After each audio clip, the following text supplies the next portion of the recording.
ബൈജു അവിടെ ആ ദൃശ്യങ്ങൾ നേരിട്ട് കണ്ട് റിപ്പോർട്ട് ചെയ്തതാണ്. ഇപ്പോൾ തൊട്ടപ്പുറത്തേക്ക് തന്നെ മാറ്റി നിർത്തിയിരിക്കുന്നു. കാരണം അവിടുത്തെ ഒരു സുരക്ഷ അത് മുൻനിർത്തിക്കൊണ്ടാണ് ആ മാറ്റി നിർത്തൽ എന്നുള്ളതാണ്. എന്നാൽ ആദ്യം മാധ്യമ പ്രവർത്തകർക്ക്, മാധ്യമ സംഘങ്ങൾക്ക് ആ പ്രദേശത്തേക്ക് പ്രവേശനം നിഷേധിച്ചിരുന്നു.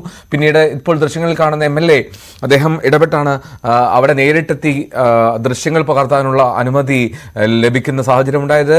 ബൈജു, എത്രത്തോളം ഭീതിതമാണ് ആ സാഹചര്യം? നമ്മൾ ഈ കഴിഞ്ഞ ദിവസങ്ങളിലൊക്കെ ഒരു കുന്നിടിഞ്ഞു വീണ് ദേശീയപാതയിലേക്ക് വീണാൽ അത് അനായാസം മാറ്റിക്കൂടെ എന്നുള്ള ചോദ്യത്തിലേക്കാണ് നമ്മൾ എല്ലാവരും എത്തിയത്. പക്ഷേ അതിനുമപ്പുറം ഉള്ള കാഴ്ചയാണ് ബൈജു അവിടെ നിന്ന് കണ്ടതെന്നാണ് ഞാൻ മനസ്സിലാക്കുന്നത്.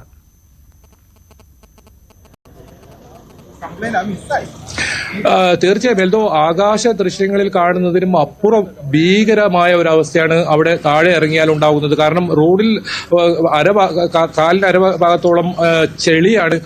മാത്രമല്ല വലിയ കൂറ്റൻ കല്ലുകൾ, പാറക്കഷ്ണങ്ങൾ മുകളിൽ നിന്നും വീണിരിക്കുന്നു. വലിയ ടവറൊക്കെ തകർന്ന് താഴേക്ക് വീണിരിക്കുന്നു. അതായത് വലിയ വൈദ്യുതി ലൈനാണ്, അതൊക്കെ തകർന്ന് താഴേക്ക് വീണിരിക്കുന്നു.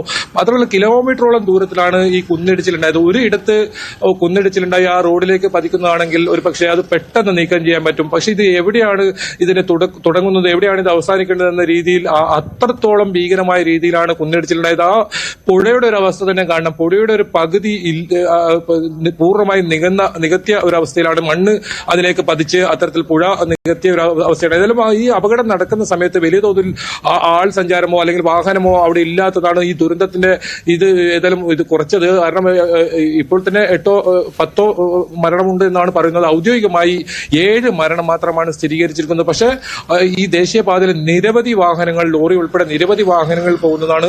ഏകദേശം 1 കിലോമീറ്ററിനകത്ത് പല ഇടങ്ങളിലായി ഇത്തരത്തിൽ വലിയ തോതിൽ മണ്ണിടിച്ചിട്ടുണ്ടായിരുന്നു. വളരെ ഉയരത്തിൽ നിന്നാണ് മല ഒന്നാകെ താഴേക്ക് പതിച്ചത്.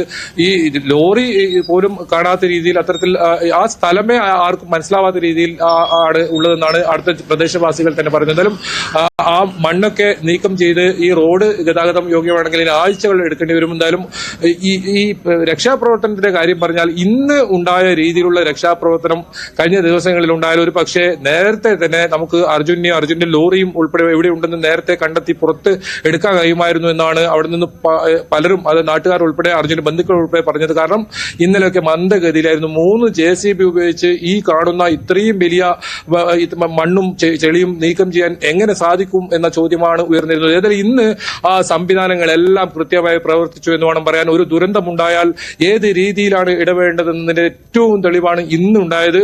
ജില്ലാ കലക്ടർ നേരിട്ട് ആ സ്ഥലത്ത് ക്യാമ്പ് ചെയ്ത് ഇത്തരത്തിൽ ഏകോപനം നടത്തി. അതുപോലെ ജില്ലാ പോലീസ് സൂപ്രണ്ട് ഉൾപ്പെടെ ഇപ്പോഴും ആ സ്ഥലത്തുണ്ട്.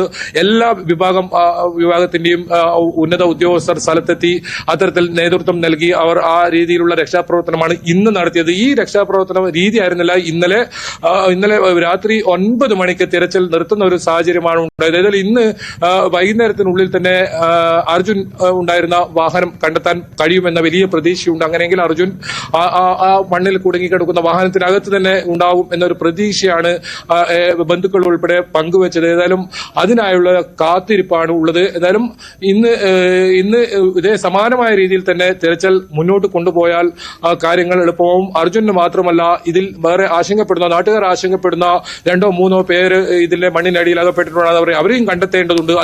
ഇതിനുള്ള ശ്രമം തുടരണം. ആ കൃത്യമായ ഇതിന്റെ എല്ലാ പ്രവർത്തനങ്ങളും കഴിഞ്ഞതിന് ശേഷം മാത്രമേ ഇന്ന് ഉണ്ടായ ആ ഒരു രീതി മാറ്റാൻ പാടുള്ളൂ. അത്തരത്തിൽ തീർച്ചയായും ഊർജിതമായ തെരച്ചിൽ ഉണ്ടാകണം എന്ന് തന്നെയാണ് അവിടുന്ന് ആവശ്യമുയരുന്നത്. നമ്മൾ കണ്ട ദൃശ്യം വളരെ ഭീകരമായിരുന്നു, ഞെട്ടിക്കുന്ന ദൃശ്യമായിരുന്നു. നമുക്ക് ആ അപകടത്തിന്റെ വ്യാപ്തി കൃത്യമായി മനസ്സിലാക്കാം. അത്ര കൂടുതൽ ദൃശ്യങ്ങളും നമ്മൾ ഇന്ന് പകർത്തിയിട്ടുള്ളത് പ്രേക്ഷകർ കാണുമെന്ന് പ്രതീക്ഷിക്കുന്നു. അത്തരത്തിൽ വളരെ അപകടകരമായ ഒരു സംഭവം തന്നെയാണ് ഉണ്ടായത്. അത്ര വലിയൊരു മണ്ണിടിച്ചിൽ തന്നെയാണ് ഇവിടെ. നിസാരമായി മണ്ണ് നീക്കം ചെയ്ത് അത്തരത്തിൽ ഗതാഗതം പുനഃസ്ഥാപിക്കാൻ അല്ലെങ്കിൽ ലോറി കണ്ടെത്താൻ കഴിയുന്ന രീതിയിലുള്ള വലിയ സംവിധാനങ്ങൾ ഉപയോഗിച്ച് ഇത്തരത്തിൽ ആധുനിക സാങ്കേതിക വിദ്യയുടെ സഹായത്തോടെ മാത്രമേ ഈ ലോറിയൊക്കെ അകപ്പെട്ടാൽ ഇവിടെ നിന്നും കണ്ടെത്താൻ സാധിക്കുകയുള്ളൂ എന്നുള്ള അവസ്ഥ തന്നെയായിരുന്നു ഉണ്ടായത്. അല്ലാതെ JCB ഉപയോഗിച്ച് മുകൾ മണ്ണ് മാറ്റിയാൽ മാത്രം ഒരാഴ്ച എടുത്താൽ പോലും ആ ലോറി കണ്ടെത്താൻ കഴിയില്ല. അത്രയും കിലോമീറ്റർ നീളത്തിലാണ് മണ്ണിടിഞ്ഞ് താഴെ വീണിരിക്കുന്നത്. എവിടെയാണ് ഈ ലോറി ഉള്ളതെന്ന് പോലും കണ്ടുപിടിക്കാൻ സാധിക്കാത്തൊരു സാഹചര്യത്തിൽ റഡാർ